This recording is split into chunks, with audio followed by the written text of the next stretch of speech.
expectation was that we would have over 1,500 of our residents die. But with swift action, and one life is too many, but 592 deaths in our community are real, they're relevant, but you know what? It could have been worse. And we see the impact around not only the globe, but right here in our country. Lives lost. Even yesterday, one day alone, 1,600 people. So the reality is COVID is still among us. Everything we do has to be focused on mitigating risks as best as possible. Every action that we've taken, yes, it's also with taking the risk because we have to. It's essential. If we're going to find that balance as it relates to public health, public safety, and opening up our economy. Because of the hard work, the civic trust demonstrated by our residents, this is why we're here. We flattened the curve twice. We did that. But in order for the city to move forward as it relates to guidelines in place, we put out a phase 3 in phases, 3.1, 3.2, and 3.3. We're right now in 3.2, and we thank our people for that. But if we want to move forward into 3.3, what we do now will ultimately determine where we will be. Not just for Halloween on October the 31st, which is our date that we had set to move into 3.3. But the call today and the real call to action is that in the city of New Orleans, we want to continue to make steady progress without any regression. And we can do that. We're making this call to action today because we literally can do it by taking action now. And as we're approaching a weekend, last weekend on Bourbon Street, as we moved into 3.2, as we moved into opening up our city just a little bit more, where we allowed our bars to open up outdoor only, where we expanded capacity in our restaurants, in our businesses. We did that. But as a result, what we saw throughout our city, and particularly on the world stage of Bourbon Street, was unacceptable. And if we're going to continue to move forward in the spirit, and yes, the push is real as well, pushing for more easement. But this is as far as we can go if we don't get it right. But we can. And that's why I'm here, side by side, from front to back, with partners in our community, business community, tourism industry, our football association as it relates to Saints, Pelicans, our sports partners, public safety officials. We're here. And I'm so glad you're here with me. You just don't know. You just don't know. I'm so happy to be here at this time. Because this is the type of unity that we need in our city. And we need more of it right now. So, I'm going to turn it over to Dr. Jennifer Begnaud, who, as you know, is our director of the New Orleans Health Department, the only health department in the state of Louisiana. So, Dr. Begnaud, I ask you to come forward, and we can hear more from you, but all of this is in the spirit of getting people to do the right thing as it relates to putting that mask on, keeping your distance, so we can continue to move this city forward to real progress. Dr. Begnaud.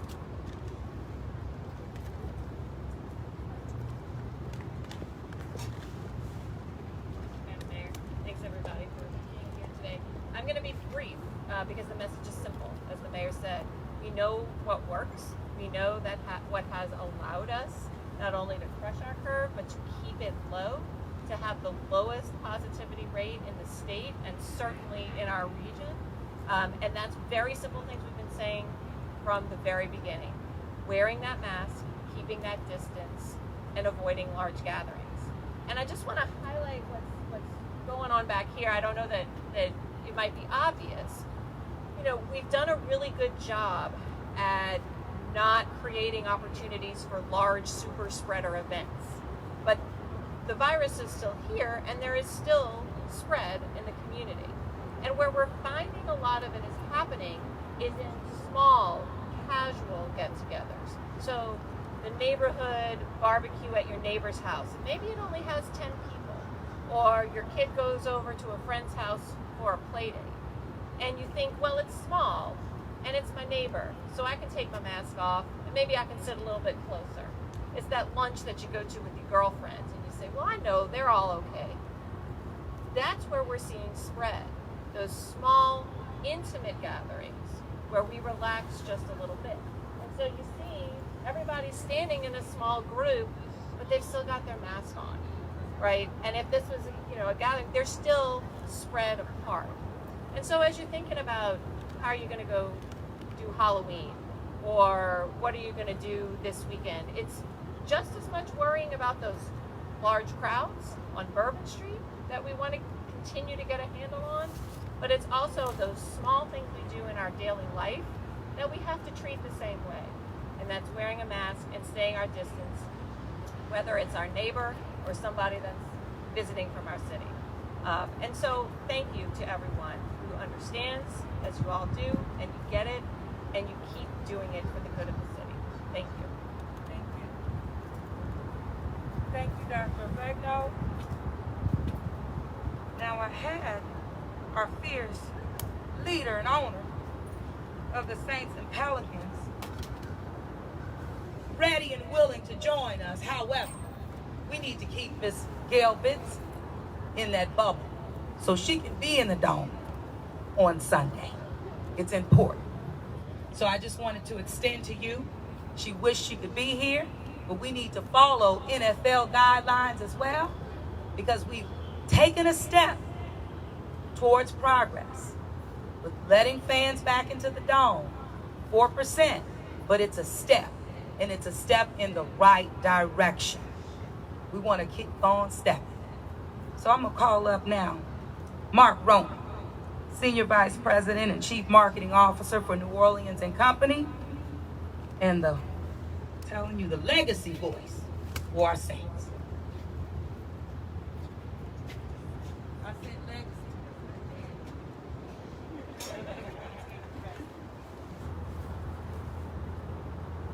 Thank you very much, Madam Mayor. We do appreciate you inviting us to be here today on behalf of the hospitality community to stress the idea that not only visitors but us locals, I'm a local like many of you, have to wash hands regularly, wear masks, and socially distance. It's very important. And we're very, very proud that our industry, the convention center, our hotels, restaurants, and retail have been at the vanguard of national leadership in creating an unprecedented safe environment for locals and visitors to enjoy. No less safe is a reality for our visitors, and we've achieved some of the highest standards in the country, whether it's the Gold Star accreditation at the center, our hotels are dedicated to their highest national standards, and the restaurants are part of national protocols to ensure a very safe environment. The local restaurants follow something called Serve Safe, which is out of the National Restaurant Association, so that guests as well as the people who work within the restaurants are treating each other respectfully and with that safety in mind. You know, it's interesting, in New Orleans on an average year, and we'll go back to 2019, we had roughly 18 million people visit. Those are both day trippers as well as those people who came and stayed overnight. And so normally there would be like a 45-to-1 ratio of visitors to us locals. That has switched now. We have more locals than visitors. We have a few thousand visitors that come in on the weekends, but mainly it's the locals that are populating our restaurants and our attractions and providing some business opportunities for those destinations. It's important for us to be spending money within our community to keep those businesses alive. But what I'm saying is that it's just as critical for our locals to do what's necessary to get us to 3.3. Wear the mask, wash the hands, and socially distant. We're not going to get out of this if we don't do it ourselves. We are messaging to visitors everywhere we can and every way we have known to our assets to wear a mask. If you come to New Orleans, wear a mask. If you come to New Orleans, personal hygiene. If you come to New Orleans, socially distant. And we say the same thing to our friends and neighbors down the block and across the street and in our communities throughout the city of New Orleans. So again, for a while, our locals are going to be our largest customers. We will gradually see people come back to the city of New Orleans. That's our job, is to get that spending back here so that the mayor and the resources the city needs, as well as the state, return in a way that we can have our city services and our state services renewed.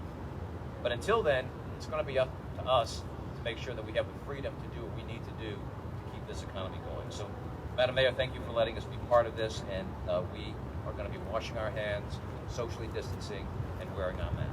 Thank you so much. Thank you so much, Mark. But we're going to just keep it going. And I'm going to ask now if Swin Cash, representing the New Orleans Pelicans, can come up and share with us.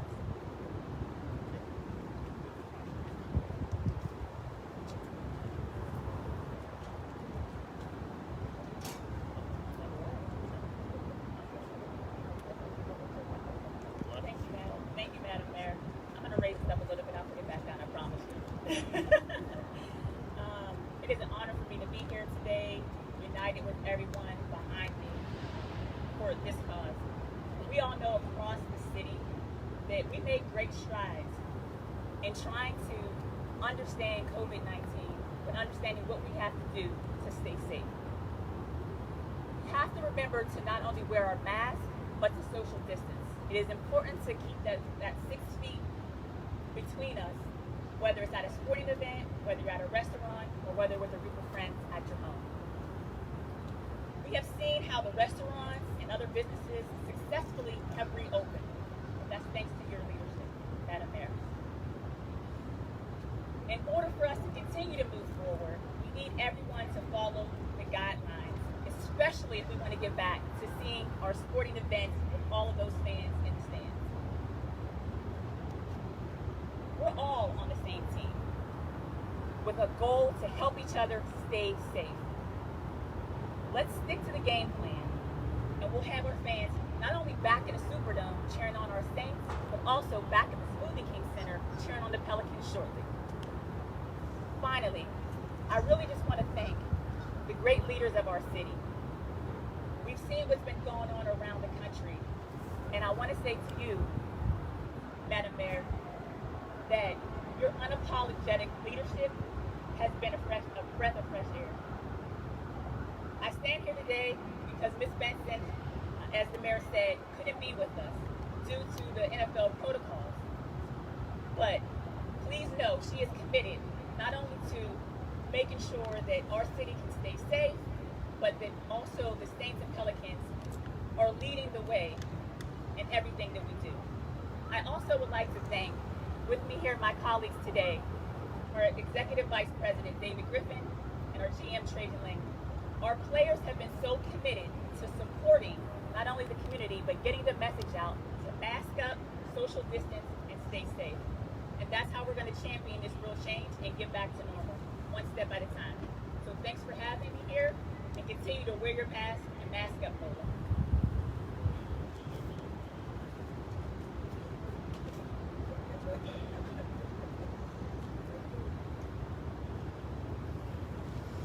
Right, and last but not least, our Chief of Police, Sean Ferguson, who every week, working with a united team, a unified team as it relates to code enforcement and other enforcement agencies, as they go out and do the tireless work, not only protecting and serving, but pushing the enforcement measures that are needed to keep our city safe. We can sure make their lives a little bit more, a little bit easier if we just follow the rules and do what we know is the right thing to do. But I need to call up my chief, who I have also authorized by the ordinances that are already on the books. People don't mask up, that they could be fined up to $500 in Orleans Parish. Now I've worked out something as well. Can't pay the $500 fine? You can surely work it off doing litter abatement in the city of New Orleans, because it's a lot to clean up. Again, our city. So this is just another urge and another encouragement to follow the simple guidelines, to put that mask on, keep your distance, so we can stay on track, opening up our city to our residents, to our visitors, to our business owners. Chief?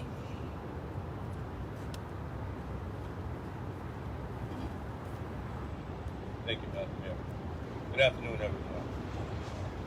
I'm here to message out to everyone. The New Orleans Police Department is committed to 24-hour support of all of our city agencies, all of our city departments, in enforcing the mayor's mandate when it comes to COVID-19. Social distancing, wearing of your mask, avoiding large crowds, and illegal business operations. To compel greater compliance, the New Orleans Police Department will escalate its enforcement when necessary by working in tandem with our city departments. We will provide assistance when it is determined by code enforcement or anyone else that citations are warranted for people violating the mandates of the mayor's COVID-19 mandates. These citations, as the mayor has said, fines can be up to $500. But if not, you can work them off to help benefit our city. As always, we will continue to accompany our city agencies and city departments to cite businesses or close them for violating these mandates. We will, as a department, continue to monitor some of our bad actors, such as Airbnb owners, short-term rentals, extended stay hotels. We are well aware of the large parties that are occurring at these various locations, and as such, we will not tolerate them any longer. This is unsafe, and it's not healthy for any of us, not just for the participants that are attending, but the family members that they're going home to, the grandparents, parents, aunts, uncles, that they're returning home to, with these unintended consequences of possibly spreading this virus to them. So our response will be swift, it will be concise, in holding not just the owners of these locations, but the organizers as well of these events accountable. Residents can report large gatherings at 311, or they can go to NOLA311.org. Our city still faces a significant risk when it comes to COVID-19. So please, let's work together. Let's wear our masks, let's socially distance, let's wash our hands so that we can push through this pandemic together. The restrictions are in place for everyone's safety, and we have come too far to let our guard down now. So please help us help you by all of us pulling through this together. Again, thank you for your cooperation in advance as we try to move forward. Thank you again. Thank you, Chief. I think our message has been loud and clear. And I want to thank you all again for being here. There will be a couple of changes that we are working to put in place for this weekend. One is that banners will be erected along Bourbon Street, mask up, encouraging everything that we just talked about. Working with our business community, our hospitality community, we're making this happen. There'll not only be banners along as you enter, but even on balconies as you move through. I've also asked my Department of Public Works to begin to put markings on Bourbon Street to encourage the flow of traffic. One-way directions. One side to the right, you're going. Other side, you're coming this way. So the markings are expected to be in place by tomorrow. We're working on that now. So just taking some other, steps to reinforce the guidelines that are in place and to encourage positive behavior from our visitors, from our residents.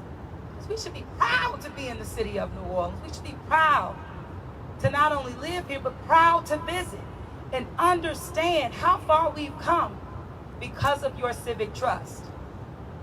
There are still many cities across the country that do not have their children back in school. We do.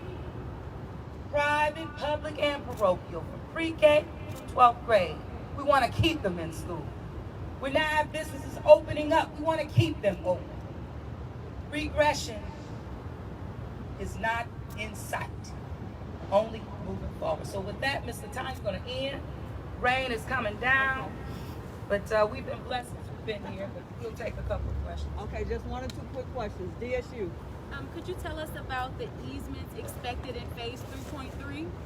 So 3.3 is mainly focusing on looking at expanding as it relates to large gathering sizes, both in terms of indoor like hotels and so they can accommodate more weddings, I'm hearing from them, even as it relates to rehearsal dinners and that sort of thing. Also as it relates to a capacity indoor with our bars, 25%, that sort of thing. So more easement. Of course, as we look at fans coming into the dome, that sort of thing. But we have to get there in order for a further easement to happen. And that's what we're encouraging this afternoon. One more question. When it comes to the $500 fines, when do they go into effect? Does this apply to anyone who does not have on a mask? This is already laws on the books. Been there. Already on the books. It's just a matter of taking that step to enforce based on our police officers' discretion and making sure, again, that we do what we do best, and that is uphold constitutional policing practices every step of the way. If you could just speak to some of these large gatherings that you mentioned, your concern on Bourbon Street, but also we saw the big bike ride this week on Magazine Street where there was a large crowd gathered. Is this something that you guys are going to pay extra attention to? And could participants perhaps be fined as well, these type of events? We are looking at all area. We cannot single out a certain area, a certain street, a certain neighborhood, a certain person. We can't do that, and we will not do that. However, if the mandates are not followed, police officers do have the authority to issue a citation up to $500. And for our advocates, I've made provisions, as I did as a council member, as I'm doing as mayor. You can work it off by cleaning up this city. There's always a way. It's always a way. All right. Last question. Okay, just when it comes to furloughs for the fire department, are any stations having to temporarily close due to furloughs? And if so, which ones? Sure. So now you know how I do, right? You know how I finish a press conference on that particular subject matter. I make myself available for any pullouts and any other questions you may have. I do that, and I will do that today. But I will not subject my partners, although I know they're going to continue to stand with me. But I will not subject them to other matters because that is not why they're here. So with that, I'll dismiss this, and then I'll get back with you. All right. Okay. Thank you all. Thank you all so much. Well, Tanya, can we have them stay there to take a picture?